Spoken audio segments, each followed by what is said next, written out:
Reject. Mga yan. Ito si Check. Sanay White ka? light. O, isama mo daw. Yan. Ito. Nauwi eh. Ayun, dagit natin mga kalapatids. Paano may pamigay mo yan, pare? Paano masabi? Titignan ko sa video ah. Ayaw, kakanda ko ako. Paano mamigay mo?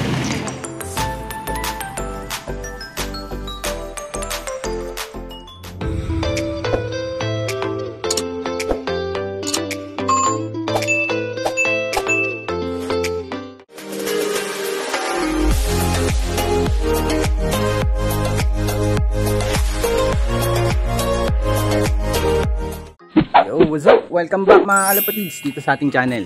And for today's video mga kalapatids, ayan, may bisita tayo ngayon. Boss Marlon. Papanda. I-deliver tayo. Mag-deliver tayo. Hindi. So ngayong gabi mga kalapatids is kakarga tayo ng mga warriors natin. So ito si Boss Marlon dumaan nga dito sa atin. Gawa nung training box, siniram natin ng isang araw. So ito, kukuha muna siya ng ibon. Tapos mamaya, sama kayo sa amin. Kakarga tayo. Pupunta tayo sa loading area. Ay, pra. Hindi mo naman ako balikan. Kabalikan kita. Relax ka lang. Yan, mga kalapatids ha. Balikan mo ako ha. Oo. Wala akong training box. Kasi kita, pag tulog na ako. Yeah. Kakarga nga tayo. So ngayon is Sabado mga kalapatids. Tapos ito, yung ating kainan mga kalapatids. Yun. Baka may gustong kumain dyan, yung mga gustong mag-date din. Yun. Pwede, tago. Ikaw pare. Oo, pwede mag-check-in. Wala lang bakante pa. Ayan mga kalapatids, sa mga gusto ng chicken inasal. Ayan, babiyahin na si Boss Marlon. Oy, babalik ka ha? Oo, may patama. Ayun.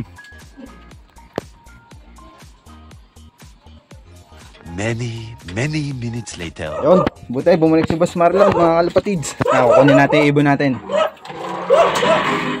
Helmet pa eh. Baka ako may bumato. Ito. Bali, papasabay na lang natin yung ibon natin.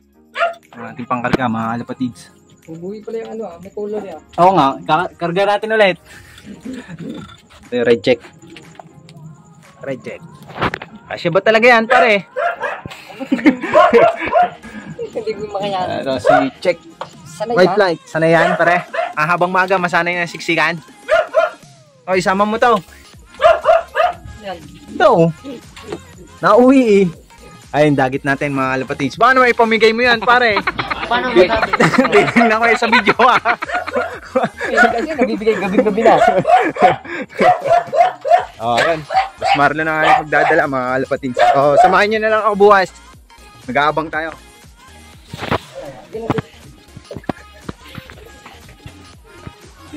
Bihis pa ako eh. Oo nga eh.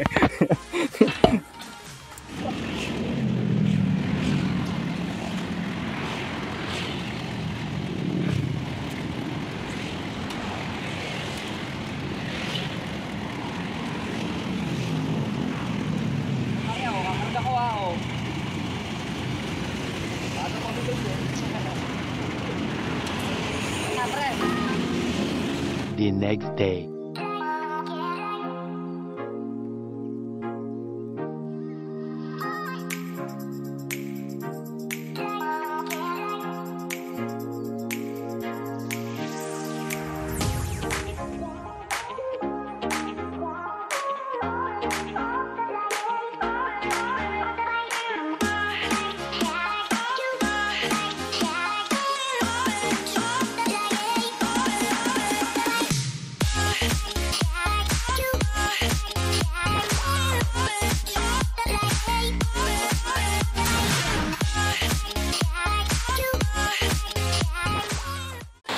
Time check mga kalapatids. So yan, 7:23 AM ngayon ang umaga.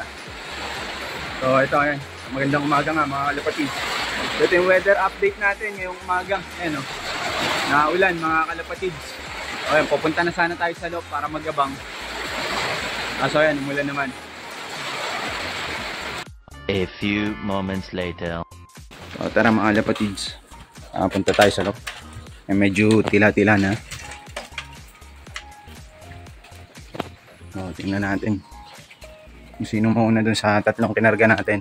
So ayun, bali kinarga nga rin natin si Daggett mga kalapatids dahil umuwi siya nung pinas natin ng Kalamba after 3 days. So tapos niligtang natin ang Kabuyaw, and then sinakay ulit natin ngayon, kagabi, ng Binyan. So, Binyan nga yung release ngayon mga kalapatids. Binyan, Laguna. So, ayan yung weather update mga kalapatids. So, medyo maliwanag naman dito sa side dito mga kalapatids. Pero dito, yan. Cloudy. So, nirelease nga yung mga ibon kaninang 7 AM mga kalapatids. Binyan, Laguna. Air distance niya mga kalapatids. Simula dito sa loob hanggang sa release point natin is 25 kilometers. So, ito, tama-tama lang to. 7:27 AM na ngayon. Tama-tama lang yung oras na to para sa uwian na ganong kalayo. Kung makaka-uwi mga kalapatids.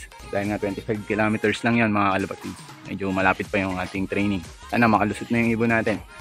At makahanap ng way pa uwi dito sa loob. At makauwi ng ligtas. Bali, 3 ibon nga yung naantay natin mga kalapatids. Yun nga, si Grizzle natin mga kalapatids is hindi nakauwi nung toss natin ang Kabuyaw, Laguna. Si Dagit naman yung umuwi. So, kinarga na rin natin mga kalapatids. Tingnan natin kung talagang galing yung homing niya. A few moments later. So, ayan. Medyo na... ito mga kalapatids. Meron na tayong isa. Sino kaya ito?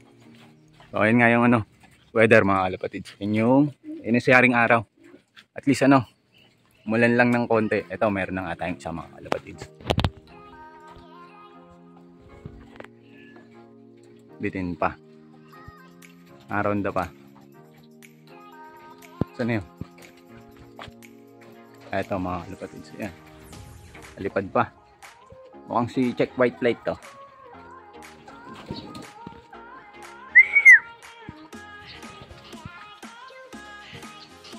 So ayan. Check White Flight nga mga kalapatids.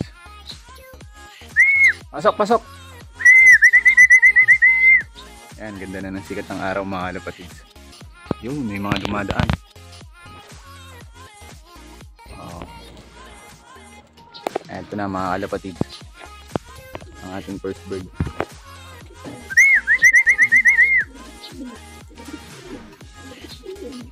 Pasok, pasok!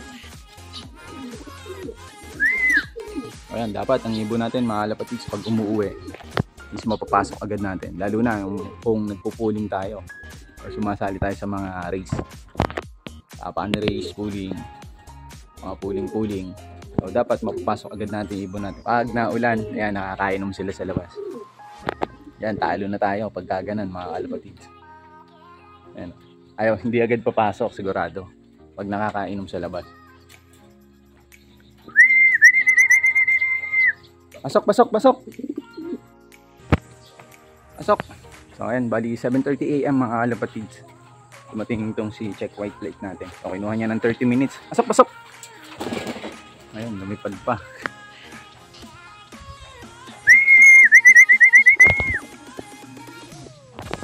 Ito mga kalapatids. Mukhang nandito na rin si Red Check. Ayan, ayun, lumipad nga rin si Check White Flight. Ayun, diyan na rin si Red Check. Nakita niya yung kanyang pares. Kaya lumipad si Check White Flight. Bali, isang ibon na lang yung kulang natin si Dagit mga kalapatids. Pasok, pasok! Bali, tumambay na yung dalawa dun sa taas. Bali, si Red Check umuwi ng 7:33 AM. Kaso yun nga lang is hindi pa rin pumasok nung umuwi. So bali, wala rin mga kalapatids kung uuwi yung ibon natin ng ganong oras tapos di agad papasok. So kung anong oras siya pumasok sa loob at ma-text natin kung sumali man tayo sa race or mga puling. So yun yung yun yung arrival time niya talaga. Pag pumasok na sa loob or na-text na natin yung sticker. Yan. So ayun yung dalawa. Tambay mga kalapatids. Kaya wala rin mga kalapatids. So kahit mabilis yung ibon mo, useless pa rin. Mabilis nga, tatambay naman. So di ba? Wala rin. The next day. Yo, what's up mga kalapatids? Isang magandang hapon sa inyong lahat. So ito, may good news tayo. So kahapon nga mga kalapatids is release natin is Binyan, Laguna mga kalapatids. So hindi umuwi si Dagit kahapon. So ito, pagpunta natin ngayon dito sa loob mga kalapatids. So ayun nga, magpapatuka tayo ngayong hapon, 5 PM na. So ito, nakita ko ngayon muli si Dagit mga kalapatids. Kaya umuwi pa rin siya. So ang galing ng homing niya mga kalapatids. Hindi man siya umuwi on the day ng release. So kinabukasan, umuwi pa rin mga kalapatids. So ang galing ng homing niya ni Dagit. So ayan siya ngayon. So patutukayin na rin natin. Magpapatuka nga tayo ngayong hapon. So, hindi man siya umuwi ng that day mga kalapatid. So, ayan. Nabalik pa rin siya. So, ang galing pa rin ng homing niya. Kahit na ilang araw, umuwi pa rin siya. Kahit ilang days na. So, ayan. Mukha nga lang siyang stress. Yan, kung makapansin niyo sa mata mga kalapatid. Ayan, malungkot yung mata niya. So, dahil sobrang lakas pa ng ulan kahapon. Tapos kanina, umulan din. Ayan, mukhang pagod siya.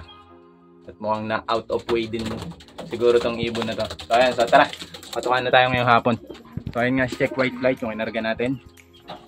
Yung ating, yan, si red check. So ayan, yung ating patuka mga kalapatids. Yan, mapapansin nyo, may bigas. Nagpapatuka tayo ng bigas mga kalapatids.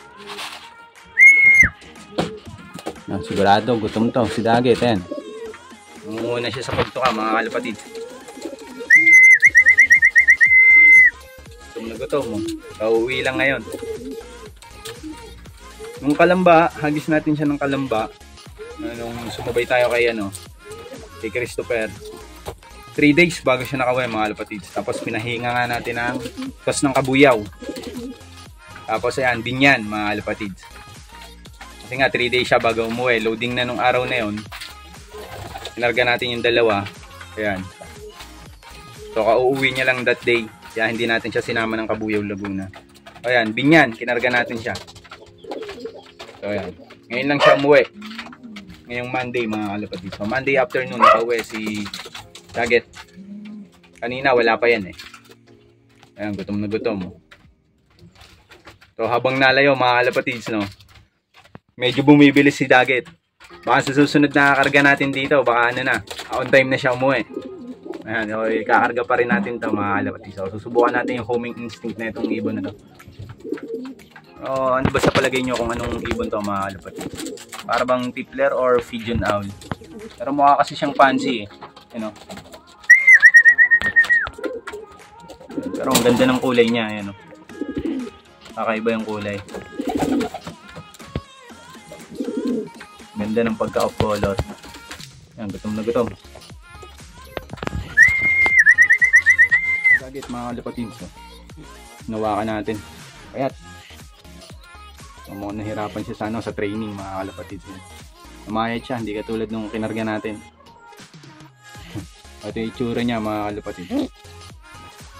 Palagay nyo anong klaseng to kalapati mga kalapatids. Mukhang pigeon owl or parang tippler. Pero tingin ko parang pigeon owl siya. Pero fancy pigeon talaga. Natingin ko fancy pigeon to. So dahil nga ayaw na umalis dito, kaya sinubukan na lang natin na isabay sa training. Ayan.